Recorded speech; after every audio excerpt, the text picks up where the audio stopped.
Hello, I'm Petra Mönius, Head of Innovation Power Electronics for Traction Inverter at Schaeffler. Hi, I'm Christian Felgemacher, Senior Department Manager, Application Engineering at ROHM Semiconductor here in Europe.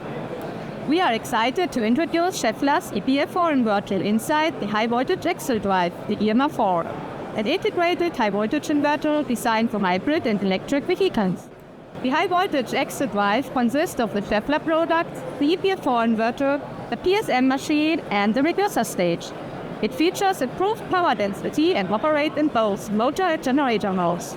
The inverter supports a peak performance of up to 920 volts and 400 to 650 amps, making it a robust and efficient solution for modern electric drivetrains. The Schaeffler High Voltage Axle Drive EMR4 offers several advantages, especially with silicon carbide technology.